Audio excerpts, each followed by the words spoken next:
You're watching Let the Quran Speak, and now we answer your questions. If you have a question, visit our website, QuranSpeaks.com. Dr. Shabir, the question we have here goes like this. Muslims are expecting the arrival of Dajjal. We know that some Muslims, including scholars, community leaders, etc., will be confused and end up following Dajjal.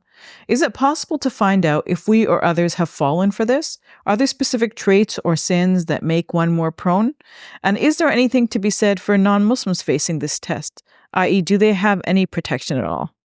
It's an interesting question, and it reflects some of the concerns that are there among some of the youth today, because they, for older persons like myself, like we've heard the sermons a lot, and we've reflected on the like what the sermons are telling us to be aware of and so on. And it's been a whole lifetime, right? Mm-hmm. So by the end of a lifetime of hearing it, you become accustomed to hearing it. And it's not like, it doesn't have the shock effect anymore. Mm-hmm. Like a youth coming to the mosque and they hear a sermon, the Dajjal is coming. Mm-hmm. And they get the sense like this could be like tomorrow. Yes. Or sometimes interpreters try to, render it in a metaphorical way. So don't expect or don't wait for the actual Dajjal to come, but we see some things which are already Dajjal among you, yes. Right? So what is it, Dajjal? Dajjal, the Arabic Dajjal, is some sort of like a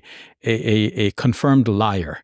He is, a worst kind of person you can imagine. So it's a false something. So is it comparable to the Antichrist? Yes, I was going to say that actually. So in Arabic, Al-Masih means the Messiah, and Al-Masih ad-Dajjal means the false Messiah. Oh, okay. Yeah, but we just say ad-Dajjal for short, meaning the false Messiah, right? So this is the equivalent of the Antichrist.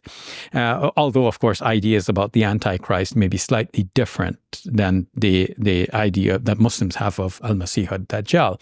So among Christians, there's mention of Antichrist in the book of Revelation, in the Bible, and also in the sayings of Jesus in the Gospels. He's saying that watch out for false messiahs who will come claiming I am he. But of course, from their works, you will know them. Now, among Muslims, naturally, in being in that milieu in which Christians were talking about the coming of the Antichrist, Muslims too developed their own stories about the Antichrist. And some of these stories were credited back to the Prophet Muhammad, peace be upon him, as if he said them. And of course, sometimes it's difficult to differentiate between what the Prophet, peace be upon him, actually said and what people have later on attributed back to him.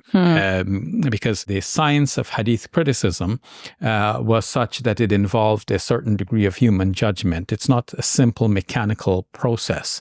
It's almost like you require AI. It's different from a simple barcode that scans something and you click, this is sahih, right, or authentic. A human has to judge it with intelligence and, put together so many factors. With sayings attributed to the Prophet, peace be upon him, dealing with the details of our prayer, for example, these are generally more reliable because it was something that people did not have to memorize. Mm-hmm. They practiced it every day, and the whole community was acting according to it. So everybody knew what the Prophet, peace be upon him, taught about. Yes, like if they get a saying somehow, a saying comes to them, they can automatically tell, okay, this doesn't sound like what we've been doing in the past or what everybody else is doing, right? Yeah, so where did you get this from? Yes. But if we're talking about something futuristic, like the coming of this figure called the Dajjal, then there is a question, well, did the Prophet actually say it? And why isn't it mentioned in the Quran? Because this is such a major thing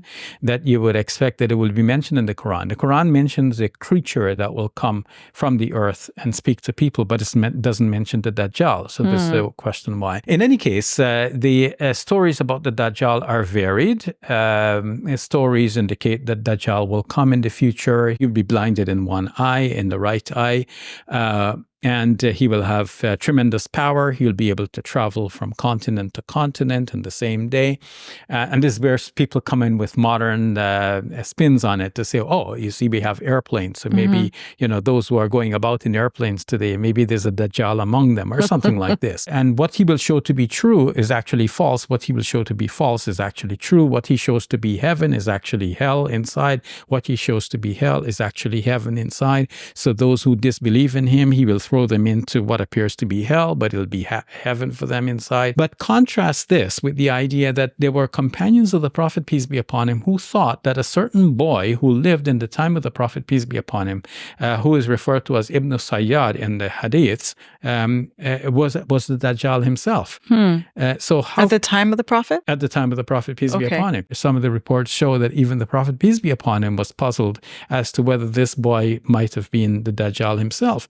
And then there's another report saying that Tamim ad-Dari went to a certain island and he saw the Dajjal there, and he came back and told the Prophet, peace be upon him, about it. And the Prophet commended Tamim and had him tell the story to the congregation. All of this shows that we have to take the story with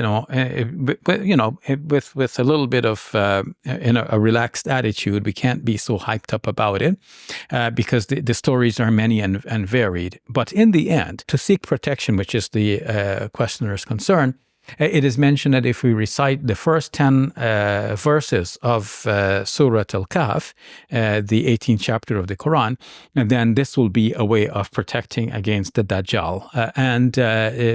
Would scholars of Islam be called, be fooled by the Dajjal? I don't see any reports that say that. In fact, some reports say that he will have the word kufr written on his forehead. So those who, are in the know will recognize him right away as a false and Antichrist. And would non-Muslims have any protection against him? It does not seem from the narratives that they will. So the best protection is to believe in God and to recite the Quran as a whole. And as some hadiths mention, the first 10 verses of Surah Al-Kahf. Thank you for that, Dr. Shabir. You're welcome. Assalamu alaikum. Welcome to Muslim Media Hub, the new home of Let the Quran Speak. Here we spread positivity and good. We help people experience the beauty of Islam and help them appreciate and understand Muslims. This beautiful building we purchased at cost $2.3 million. Yeah, we've already raised a third of that money, and with your help, inshallah, we can pay off the rest. So we're looking for people who can give $1,000 each. If you can be part of the select group, that's amazing. Otherwise, just please give whatever you can. Every dollar counts. It's our collective responsibility to share the message of Islam with our fellow human beings. Please help us continue this good work. It's a sadaqah jariyah, something that will continue to be of benefit to the Muslim community long after Safiya and I are gone. Please support our work at muslimmediahub.com. Your support is zakat eligible and tax deductible. May Allah bless you and your loved ones today and always. Assalamu alaikum. Assalamu alaikum.